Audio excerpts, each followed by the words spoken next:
დედობა ეს არის უშვებულებო სამსახური, რომელშიც არავინ ფულს არ გიხდის და რომელიც არასდროს არ მთავრდება, არც დღე, არც ღამე.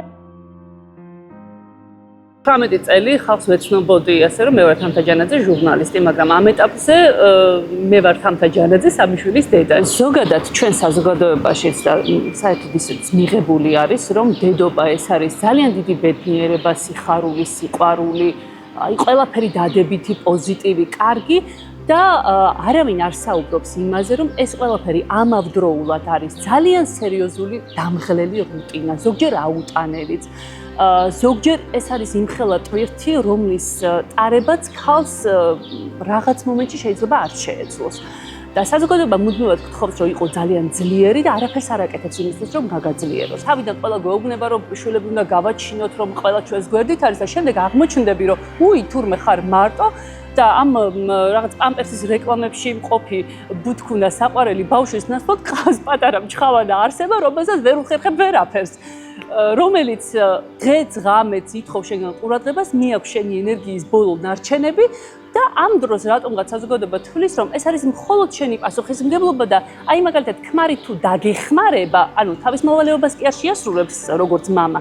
თუ დაგეხმარება, ეს არის ძალიან კარგი და თუ არა ეს მისი კეთილი ნებაა და გინდა არ გინდა შენ უნდა გააკეთო ეს საქმე, აბა როგორ გინდა, აბა რა გეგონა დედობა. ხალხს რომელსაც აქვს მშობიარობის შემდგომი დეპრესია და არ იცის ამის შესახებ, სჭირდება იმის თქმა, რომ ნუ გეშინია, მარტო არ ხარ, ჩვენს გამოგვივლია ეს ყველაფერი და ეს ყველაფერი გაივლის, რომ დედობა მარტო რაღაცა ესეთი ვარდისფერი ფუშფუშებით მორთული და მხოლოდ სიყვარულთან ასოცირებული შეგრძნებები არ არის. აი ეს სახლის რუტინა, სახლის საქმეები, იმდენად აი უმადური შრომა, მთელი დღე აკეთებ რაღაცას და საღამოს აღმოაჩენ, რომ ბევრი არაფერი გაგიკეთებია, მაგრამ დაღლილობისგან სულს ვერ ითქვა მისი ცუდად ხარ. მით უმეტეს ახლა მე მყავს ტყუპები, ეს ტყუპები კიდე ცალკე თემაა. ორი ადამიანი, ერთი ასაკის, რომლებიც მუდმივად ითხოვენ ჩემგან ორმაგ ყურადღებას, ორმაგ დედობას, ორმაგ ყველაფერს.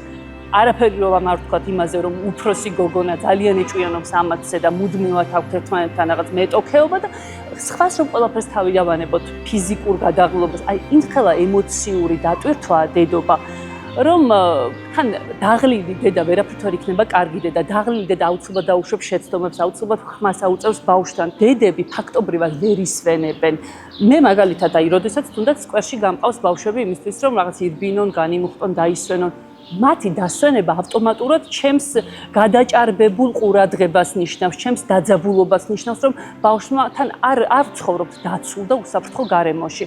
არავინ და არაფერი არ გვიცავს, ჩვენ უნდა დავიცოთ მხოლოდ ჩვენი შვილები და ამიტომ იძულებული ხარ, რომ ბავშვს ყურადღება მიაქციო, რომ დაზიანებულ ატრაქციონზე არ ჩამოსრიალდეს და არაფერი დაიზიანოს, გამოყენებულ ნემს სადღაც სკვერში მიგდებულს ხელი არ წაატანოს, მიუსაფარ ძაღლს არ გამოეკიდოს და არ დაკბინოს ამ ძაღლმა შენი ბავშვი. ანუ ყველგან არის საფრთხე ჩასაფრებული. ეს ყველაფერი დედას ფაქტობრივად არ უტოვებს პირად სივრცეს და ეს არის ძალიან სერიოზული სტრესი დედისთვისაც, იმიტომ რომ ჩვენ დედებს გვჭირდება აუცილებლად თუნდაც ის პატარა უბავშვო სივრცე, როდესაც რაღაც პერიოდი აი ბოლოს გამოუშვებთ მეგობრებთან წავალთ, ცოტა დავისვენებთ, განვიმუხტებით, რომ ისევ მერე ჩვენ შვილებზე დავიხარჯოთ უფრო უკეთესად და უფრო ნაყოფიერი იყოს ეს ყველაფერი.